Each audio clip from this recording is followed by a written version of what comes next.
Okay, we're back to Vyzygoth Raw and Live, and our guest is William Ramsey. Of course, you've heard this numerous times, but still let it be known that his opus work is Prophet of Evil, Aleister Crowley 9/11, and the New World Order. And he's a favorite for a bunch of us, to include Randy Morgans and Gordon Comstock. And we were happy that he came on to kick off the beginning of whatever this is, the 10th year of the many manifestations that we know as the grassy knoll. But at any rate, I just want to share something with folks real quick. I don't know, just as an icebreaker, something to consider, because as much as William and I are talking about life, and you still have to live it, you know what I mean? No matter what's going on out there now, how nuts it is, how bad it was perhaps in the ghettos in Warsaw, and we could only, yes. You got to go on every day. There's got to be something you can extract from the day as something worth living for, because you're not going this way again. And, I mean, excuse me for this. I just think it's just one of these things I have to share with you. Excuse me.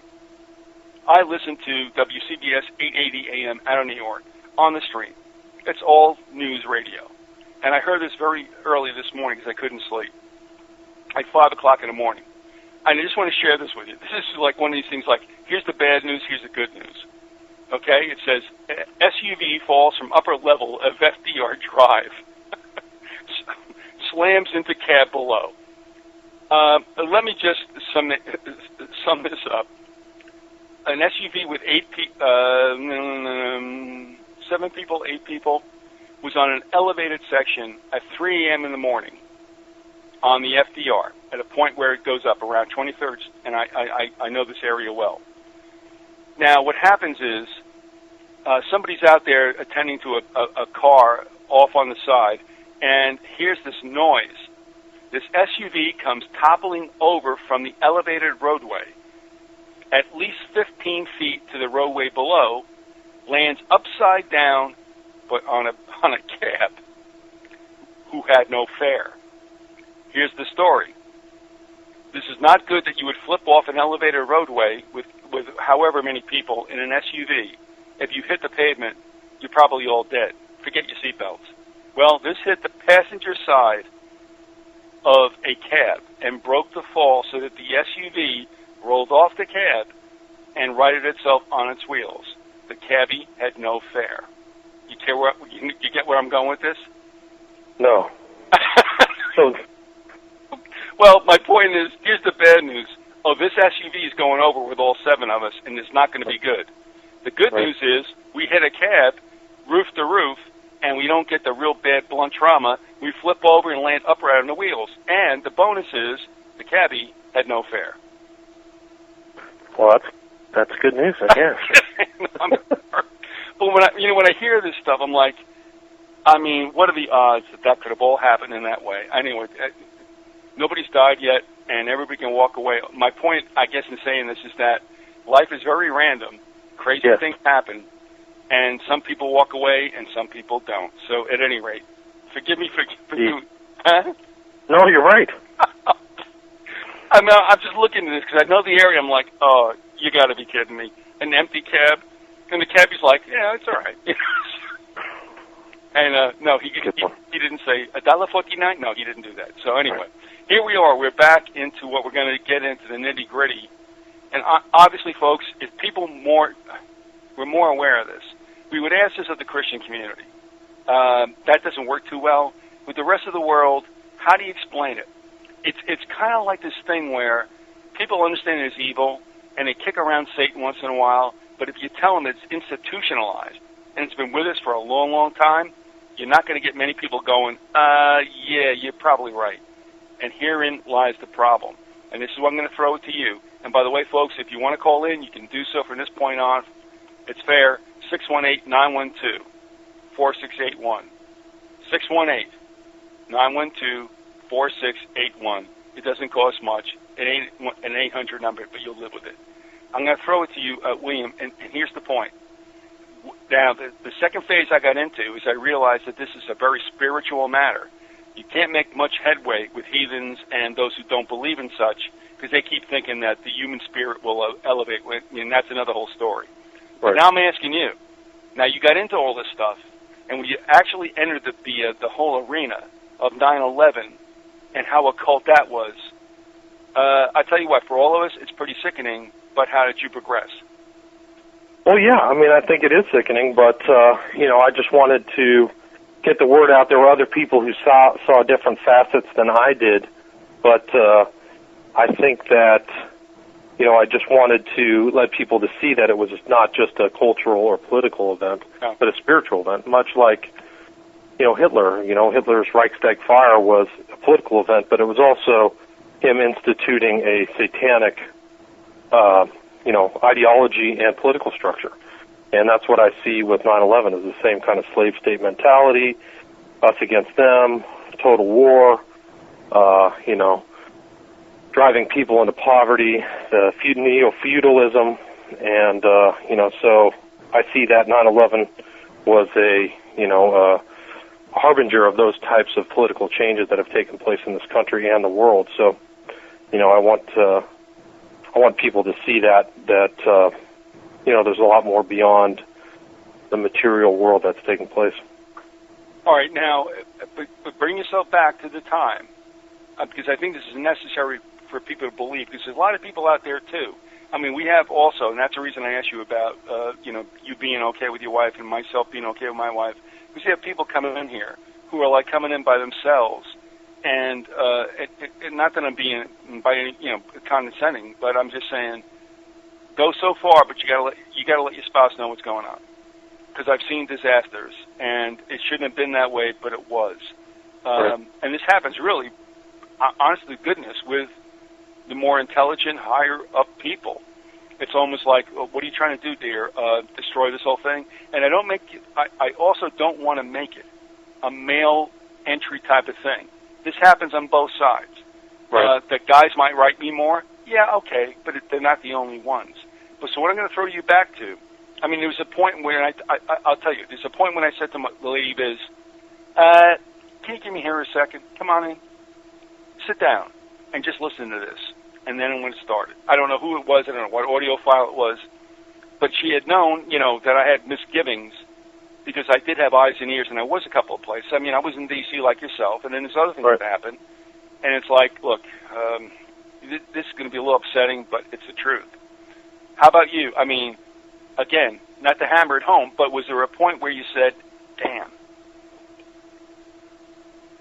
Well, I think that, she had known my personality and that I was a reader and that I would consider, sources and confirm and look for proof and evidence. So, right. I think that it was more gradual, and I don't think I think that she would prefer if I never looked at anything, but it's bothered me, and, it's troubling. When you have a political system that's evil and gone sour, it's disturbing and it's bad, and especially when it has an effect upon what you want your country to be and your society to be, So I think that she, in one sense, would wish that it never happened, and I think in another sense, she sees that me raising other people's awareness is positive, and that people should take comfort in the fact that this is happening by design, that it isn't, some kind of, it's just happening. It's not just happening. These are concerted efforts to, create wars, to destroy the infrastructure and economy of the United States, and to, increase the burden upon the people, through taxation and the inflation of the dollar and manipulation. So it's, to see that in the big picture, and then see that the whole economy's always been manipulated, probably since the advent of fiat currency.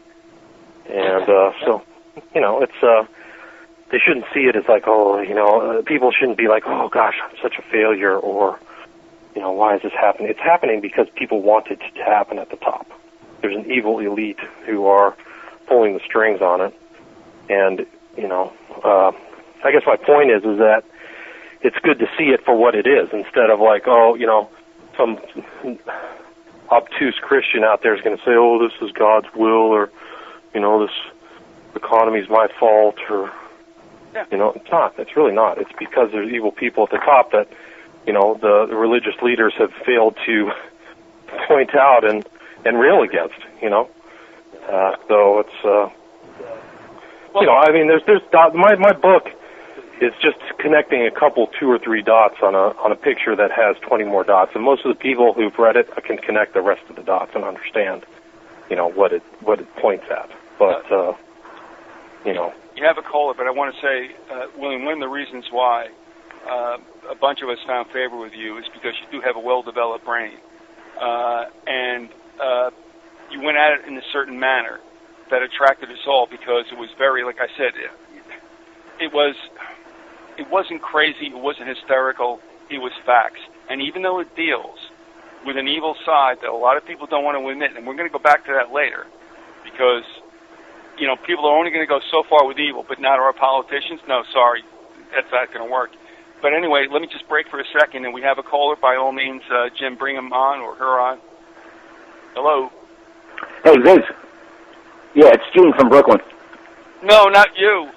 Yeah, me. The only one. What's up, buddy?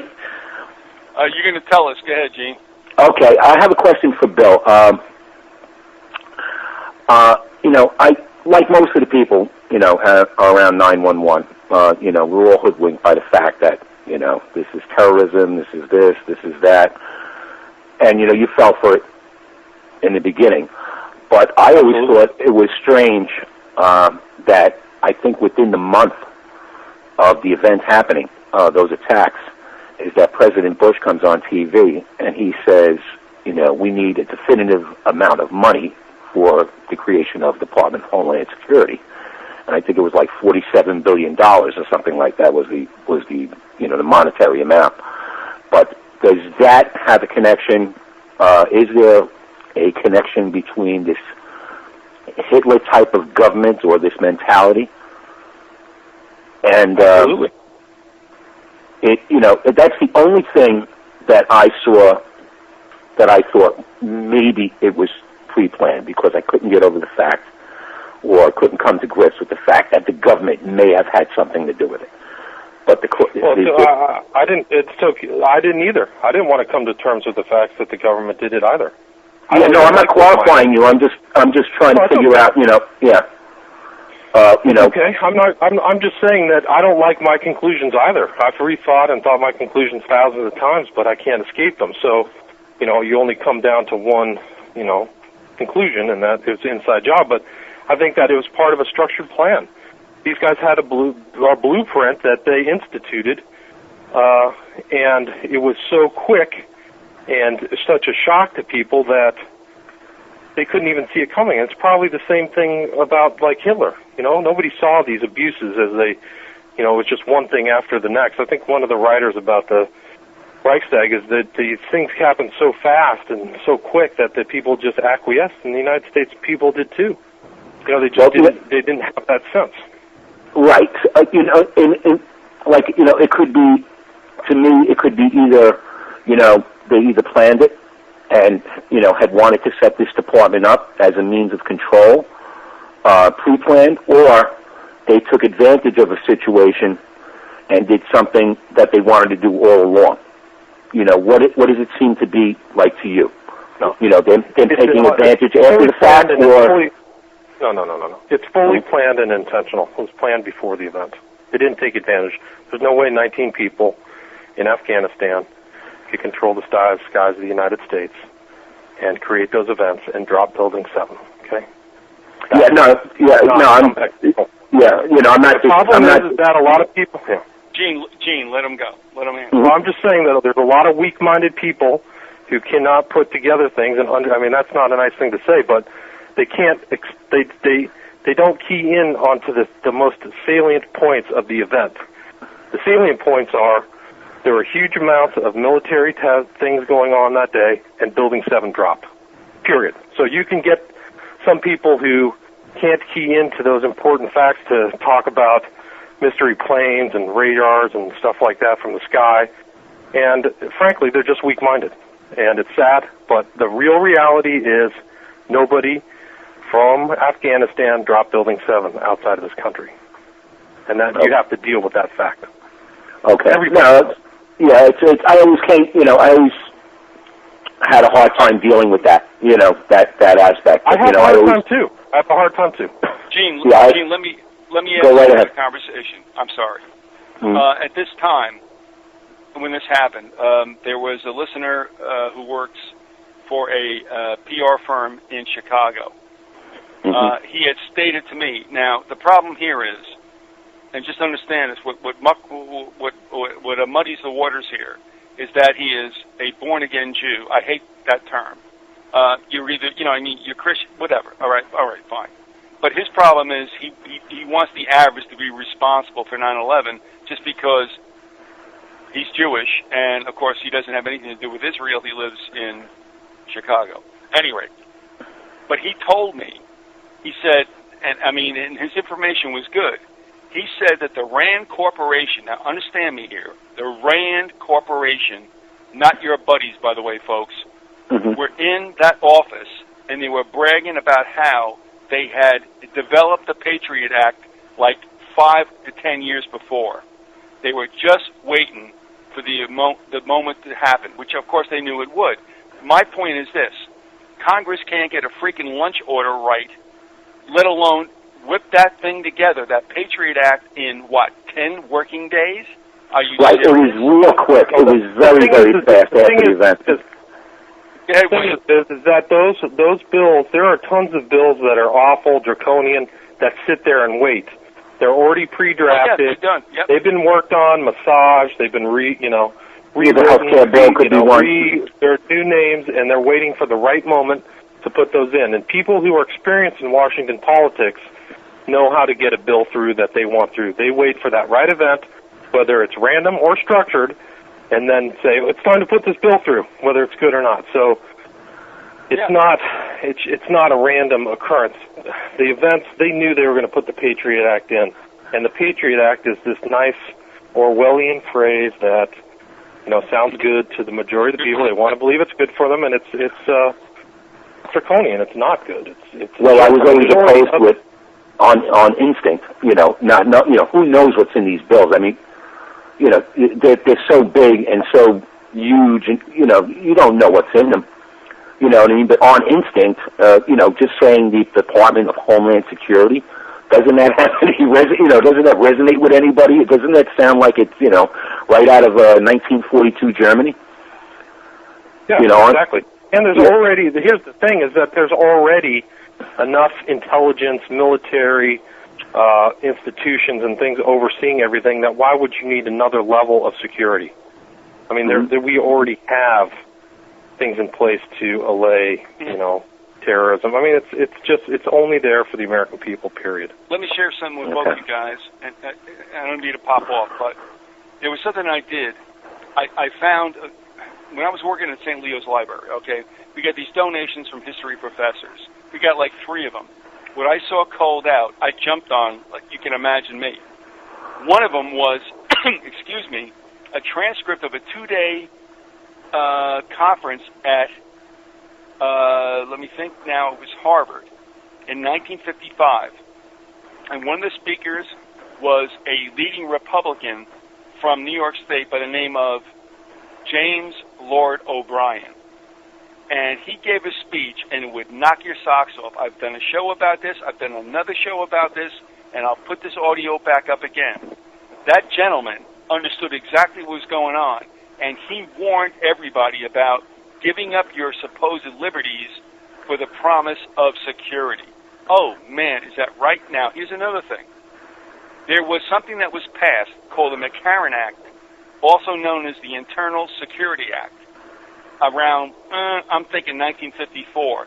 That sucker was worse than the Patriot Act because it was so vague. You could bring anybody else you wanted to, but remember what was going on at that time. We weren't worried about Islamic boogeymen then. We were worried about the cursed Red Menace, and that's what they were going at. Thank God. Look, you know what happened with Hollywood and that whole witch hunt thing, and it happened in other industries as well. But thank God that Internal Security Act didn't actually get enacted because it was nastier than the Patriot Act. The reason I'm bringing this up is that this country and that blessed gentleman, O'Brien, knew what was going on. He knew where government was tilting toward because they were moved by something else. And what was going on was the constriction of all freedoms. It comes down to what Louis Brandeis said, who was also no favorite of ours. He said the most sacred right in America is the right to be left alone. Now you figure out whether that's happening or not, and I'm out. No. No, I mean, yeah. They've been at this for a while. They've been at it for 50 freaking years, since World War II, and now they're really drawing the noose close to us, and these idiots that we live with are like, oh, do whatever you have to do. Yeah, okay, do whatever you have to do. Sorry. Gino, you still there? Yeah, I am. As a matter of, I referred to you, you referred to the McCarran Act, but I read an autobiography of Harry Truman where he states that he passed the National Security Act in 1947. And yeah, we went through that, yeah. Right. I'm surprised you didn't hear of that, because he called it he eventually called it the biggest mistake of his presidency. And yeah, but those guys can say whatever they want after the fact. You know, you already did it to us, man. You know, it's like, yeah, sorry doesn't cut it. But that's when he made. Now we talked about that, or we emailed about that. That's when he did what? He changed something over. Was it the CIA? Right. In other words, the OSS became the CIA. The NSA was created, and as a matter of fact, from what I remember, I read it quite some time ago, is that presidents can't even read what's in that act. Nobody can. You know what I mean? And it says it tramples the Constitution. I forget where else I read it. It might have been referred to maybe in a book called The Secret Team, or one of those types of books. Fletcher Prouty wrote a book like that, and this has been done, before. And they just keep doing the same things over and over again. But we already, and people are saying, like I said to myself when they created Homeland Security, I'm saying, well, we already got the National Security Act, and we don't know what that is exactly, except that it created these new intelligence agencies, and that the presidents can't read it. So, and people have said that it tramples the Constitution, which I now know that doesn't mean a frickin' thing to us. Where does this lend towards the occult as well? That's another thing that I would like to know. All right, that's a good question. We're going to bring Bill back into this, and it's something that's going to be hard for a lot of people to swallow, and that's the one thing I did want to go back into. So honestly, thank you for bringing that up, Gene. And that is, Bill, here's the point. Can you go to Christians with this? Can you go to the world with this? I mean, we're dealing with something that's absolutely freaking satanic, but that doesn't fly with almost anybody. Well, then the Christians who are what comprise the Christians and the Muslims don't believe what they read. That's simple. They don't believe what they read? No, because the whole New Testament talks about the devil, and it's quoted by their Messiah, and he uses the term many times, and they cast out devils, and there's talks about Satan. He was tempted by the devil.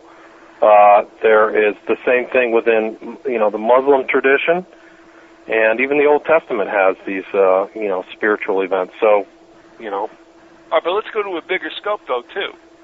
I mean, think about what this really means. I mean, we all look, Christians and otherwise, and this is what drives me nuts. We all sit there, and we hear about God and all that other stuff, and we have, and this has happened, Bill, there's been this manufactured connection between Jehovah after Christ's death and resurrection, excuse me, and government. Like, God said, okay, hey, all you guys get this. If you're really Christian, go to the United States because that's really cool. That's baloney. So now, let me just start there. I know that's an abrasive thing to say, but it's like there is no connection between secular government and the Lord, especially in the New Covenant, and yet we're dealing with all this stuff, and even Christians will admit that that's true, and yet they won't look at the satanic side of the fact of what's running this country. Yeah, there's been very few governments that have been truly inspired by the doctrines of God. and that's an unfortunate reality. But typically it's not that way, and I think maybe originally with the founder of the colonists, they had a more Christian view, more communalistic, original Christian kind of approach to daily life. But, it certainly isn't that way anymore in this country.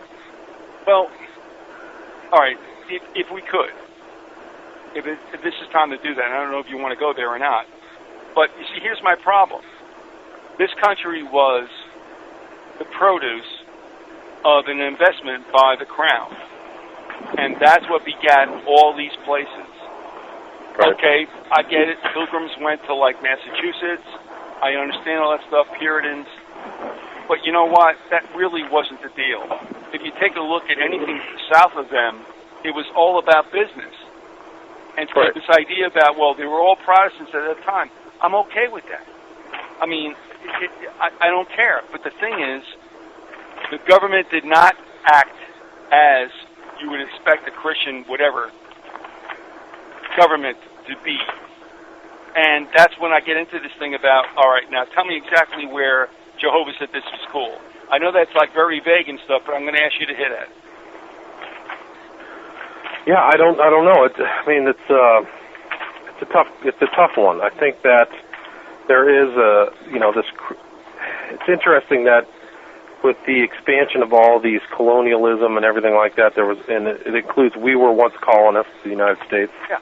But the colonists, the religious Christian colonists, also went to other countries, India, China, and there was always this, Christian thing, but they always brought business with them. And, even the same thing in this country. So I forgot what the book, I think it might be Weber's, the Protestant Work Ethic. Anyway, I can't remember the book, but there's a tie there that, it's something that's always been followed as Christian. I mean, even when the British controlled India, it was this Christian idea, but there always a financial element there. Oh yeah. And same with China, and so it was the same thing in this country. There was this topical thing about manifest destiny, and we want a place to be free and live be free, but there was always that fundamental economic element that we can't seem to get away from, or it's always, and it dominates everything. Unfortunately, it's unfortunate. So I want to get back to that too, because that's really interesting. Because at one time we have a caller, so I'm going to get to them. I got to get off this line. Bye, Gene. See you guys later. See you later, bro.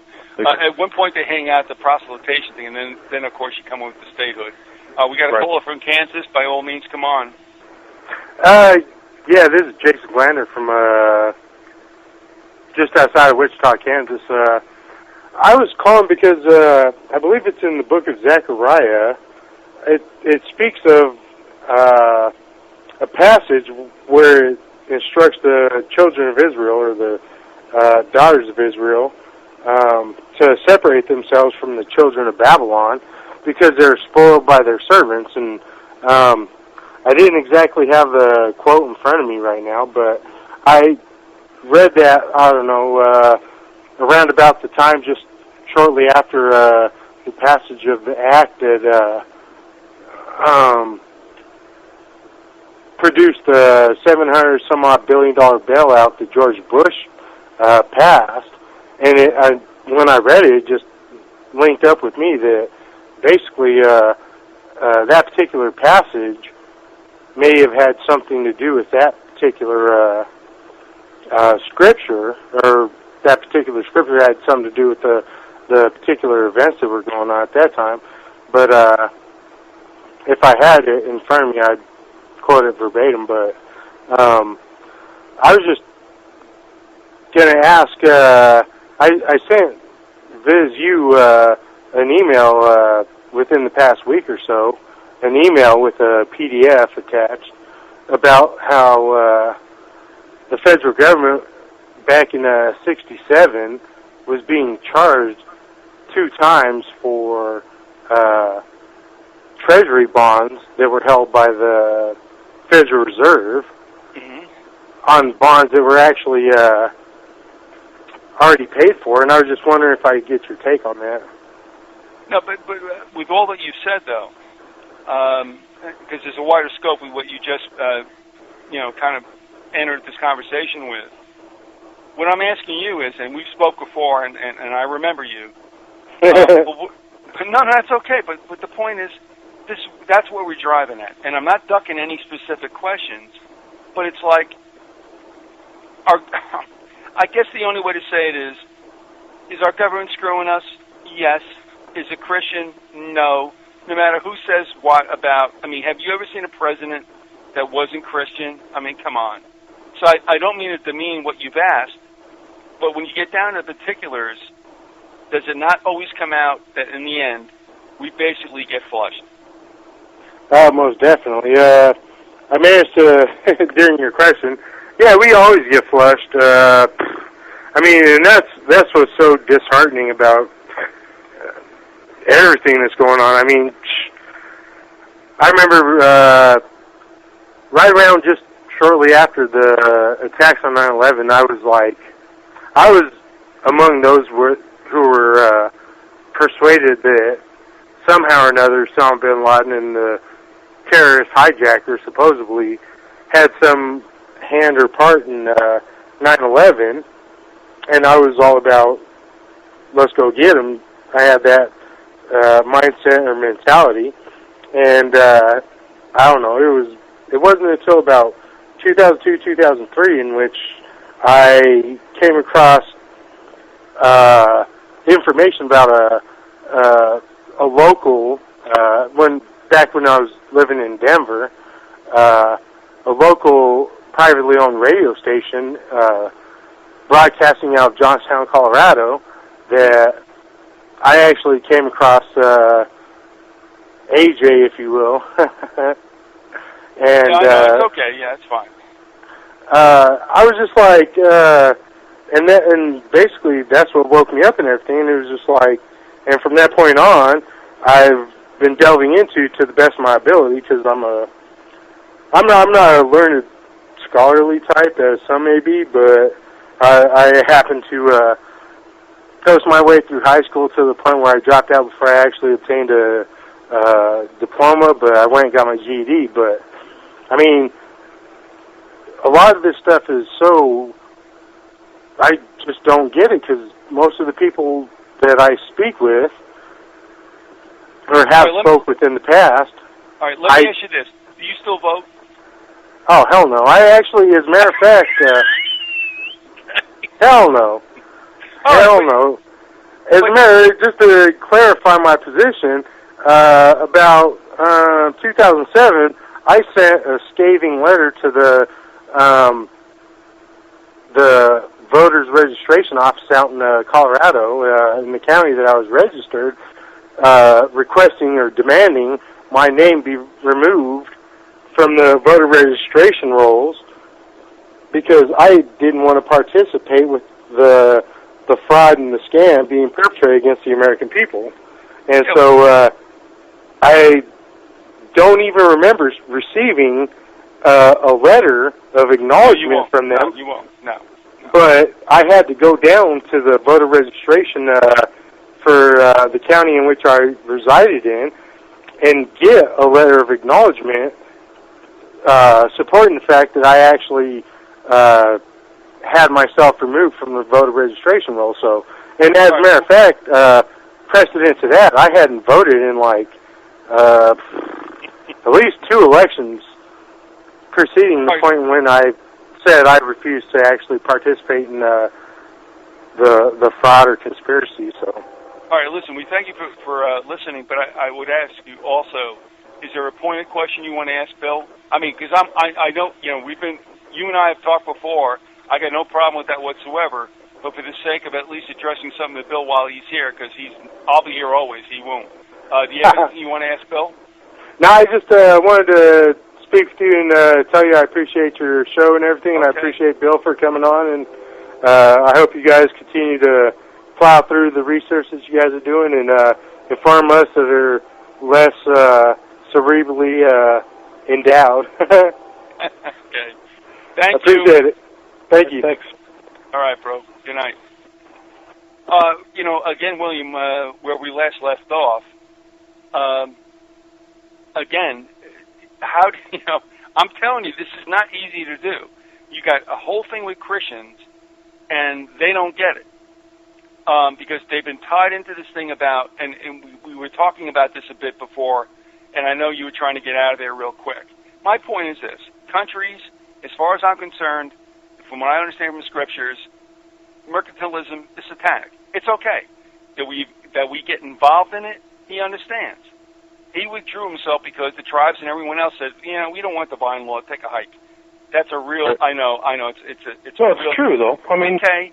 They had it set up there, the 12 tribes and everything like that, and they wanted a king. So I think when they set this country up, it was they were trying to move away from that in a more, return to that actually without a king in a more sophisticated manner. But over time, it's been corrupted. All right, then let me ask you this. This is a tough question, and you got the time to answer it. And I think you have with your work as a whole, which isn't fair to ask you to pigeonhole it right now, but of course I will.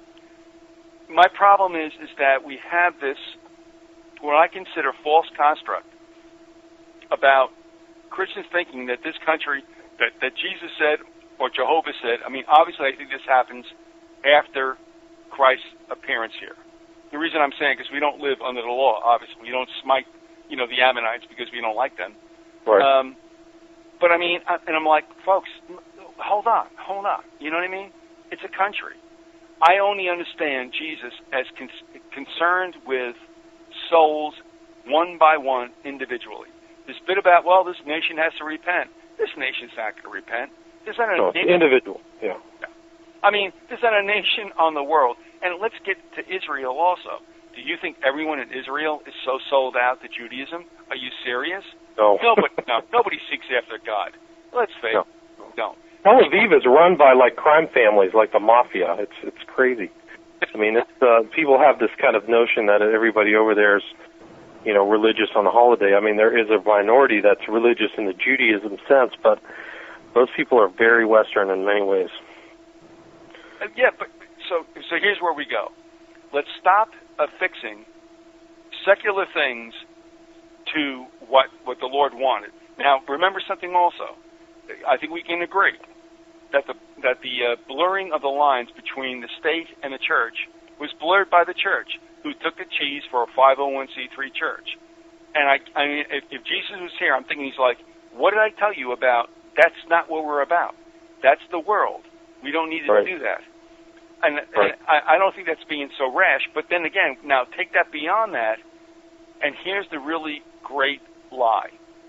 If you can make Americans believe that everything they do is okay, this goes beyond nationalism in this sense. If you think you've got it spiritually backed by God, this is nationalism on steroids. I mean, this is like whatever we do, it's okay. And I'm thinking about this, and I'm like, this is a recipe for disaster. So here we are at a very pivotal time. People aren't liking what's going on in the country, blah, blah, blah. We're looking for someone to blame. All right, now I can hear, where I'm going with this, so I need not explain more. Go with it. No, I don't know. I mean, the Germans had Gott mit uns, God with us, as they went over and ravaged and killed millions of people. So, I don't see a lot of difference here. I think that people can be led to believe all kinds of stuff. I don't know where that jives with the Bible, that you go kill, lie about it, killing a bunch of innocent women and children in Iraq. I don't understand that. So, I think that the people who run the country are extremely cynical and are not afraid to pervert or, misuse Christianity to further their aims, unfortunately. And I think the Christian church, and this is a general, are more than willing to go along with them without challenging them. And, they're, like in Nazi Germany, there were huge battles within the German Christian church with the Catholics and non-Catholics. I mean, everybody was fighting about what to do. And the Pope Pius was a go-along person who didn't complain about the satanic abuses of Hitler.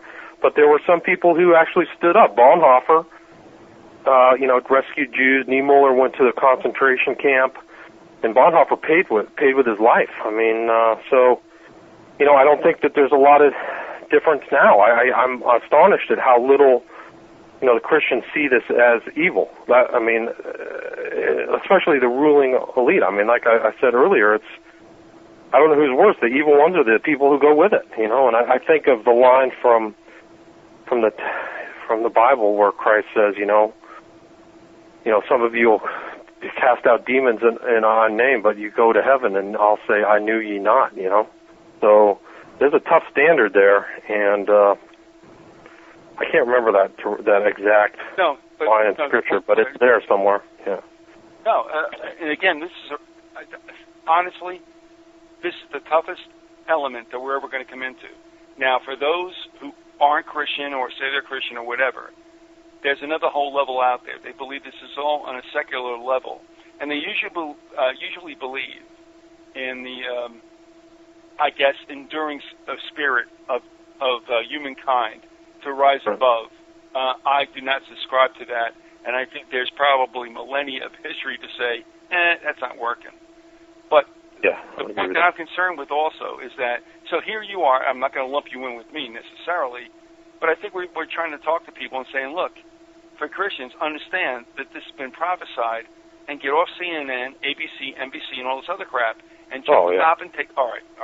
So let me stop right there. Those are all just absolute controlled lies and nonsense. Well, but you see, that's the point. And I mean, I don't like to say this stuff because it's personal, but I mean, my father-in-law, I'm sitting there, and he's all over like, what, Fox? Why? Well, what do they say they are? Fair and balanced. Was it the most trusted name in news or most powerful name in news? Fair and balanced. Yeah, why? Because they said so? And I looked at him, and that actually is the last conversation we've had in 2 years. I mean, no, I'm not mocking anybody, but it's like, come on, man, have a clue. I mean, did anybody... It's a slogan. It's like it's a Nazistic, Stalinistic slogan. How can you buy that? Why? What makes it trusted? Why is it even news? I mean, it's... Let me ask you this. Let me get your take on this. As we're going down, we got about 15 minutes left, and if folks, you want to call in now. Do it now. Here's what I want to ask you also. I'm thinking to myself, how much the powers of evil have to be absolutely kicking their heels in the air and been laughing their asses off since the inception of TV. I won't say anything more. Your take on that? Yeah, I mean, I think it's a powerful medium. It's puts you in a passive state, and it flashes, and it's incredibly powerful, and it's an incredibly powerful medium of control.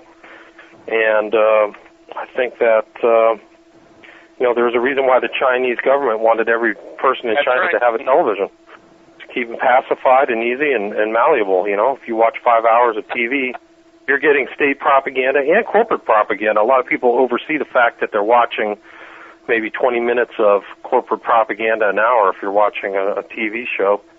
Hopefully you can scan through all that stuff, but you're being bored. It's a form of mind control. It's not the putting a chip in your head type, but it's they're conditioning you and doing it passively. So it's very dangerous, much more dangerous than people consider. Crowley has come and gone, as far as we know, and you did a lot of work on him, and you extrapolated that into what has happened since, and also, most markedly, with 9/11 and the towers collapses. What I want to know from you is, Crowley may have come and gone, but that, I think, spirit does not die with him, and it continues. And just give me your take on the research you've done, and also your own spiritual belief about how that has continued from his demise, in at least in earth, in a bodily sense, and what took place on 9/11/2001. Well, I just saw, I saw Crowley as a nexus point for all occultism. I mean, he drew on the past. He drew on all the big writers from Blavatsky and Eliphas Levi and, all these other people, the Golden Dawn, created his own system, distilled all that information, wrote voluminously, and left a repository for other people to use as a foundation to push the torch of Lucifer forward. And when he died in 47, there were other people there to pick up that torch. And one of them was Timothy Leary. The other is L. Ron Hubbard. Those are more notable. There's lesser evil lights. And clearly, the people who instituted 9/11, for me, are also carrying that torch. And, Hitler was influenced by, he knew J.F.C. Fuller, who wrote a book about Crowley. So there's really no, it's not like 7 degrees of separation. It's 2 degrees of separation from Crowley to J.F.C. Fuller, who's a notable figure in his own right, and Adolf Hitler. And they all had contempt for Christianity. So they saw themselves within that same cosmology of the New Testament and the Old Testament, which is, the simple battle between good and evil. And what's good and what's evil is maybe a question that's been taken out of our public discourse intentionally. And, so I see 9/11 as within the continuum or construct of not only a historical current that is an undercurrent that has come to the surface, but also within the context of prophecy and, biblical end times material. It is the beginning of the third millennium. And it's a time right now of transportation and communications where that ancient dream, as George W. Bush said, the ancient dream of global control is within view. And a lot of people don't know that quote from Bush. They know his quote of the New World Order, but, he did say it was part of an ancient dream, the desire for a new world order. So, William, I'm about to rebroadcast an audio I did a long time ago. I'm saying 04 or something like that, where I just wanted to get an audio from a lecture given by a Dean, Anne Marine Slaughter, who comes from the Woodrow Wilson School of Government in Princeton. She gave a speech at the Texas Law School at Austin. And it was amazing to listen to this, because she had written a book, right out in your face, New World Order. No problem about it. And she went out there and she popped off everything. And I think I'm going to run it because I think people should understand it, that that's the menu. Now, what happened was, and I don't know if I continued the audio, I may not have, but when they got to the Q&A, everybody, threw up softball questions, and she fielded them. But there was some guy, I had to laugh because his posture in the seat was slung back, arms over the backs of other seats, like he ain't buying this, and he asked her something, and she brushed. And then she said, well, it's only in the planning stage. Now, here's where I'm going with this. Every time you hear, or if they mean it or not, seep out, stuff that people whoa, wait a second. I always hear time and time again, well, it's only in the planning stage. Well, look, honey, you're not planning it not to do it. And that's the kind of insidious stuff that I hear. But here's where I'm going to go with you. A lot of people who have asked me, well, what are we going to do? And I just said, well, basically, okay, now, let's face it. Accept Jesus Christ as Savior. Fine. And or, look, you got to live your life. You can't beat this thing. It's too far gone. And I'm not trying to be a pessimist. And William, you're going to give me your take on it. It's do you understand what you're up against? This thing is crazy. And I'll give it over to you. Well, yeah. I don't know. It's a tough one. Do you fight it? Do you resist it? Do you, I guess everybody has their own choice and option. I don't know. Each individual may be different, but I think that the first step is to be aware and understand the contours of the program, and then make your decision. One of the best things to do is, and that's an entreaty that is constant theme throughout the Bible, is come out of Babylon, and that is why take part in it. How great is it to be in debt and run after money and be part of the rat race? Is it really that satisfying? Some people, I've done it. It's not that, for me, not that satisfying, so why do it? How much value is it to have free time and not be stuck in a cubicle working for that money? You might be able to better off to go live on a farm, grow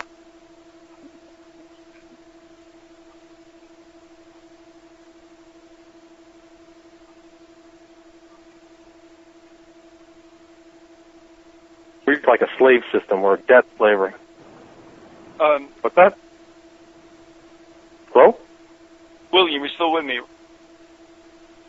Yeah, is she still here? Yeah, Jim, we're getting a little reverb here. Yeah, anyway, so, it's just something to be aware of and avoid. All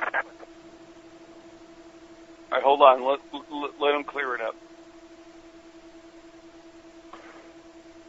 All right, give it a shot, William. All right. Well, all I'm saying is that it's a good time to reconsider, reappraise yourself, and always be wary and watch and, come out of Babylon, I guess. All right, William, look, thanks for being with us. I appreciate it. You look like we're having a bit of a problem, but I'm going to let you go. Okay. Well, and listen, thanks for being with us, and we're going to talk to you again. Okay, thanks. Thanks for having me. Good night, William.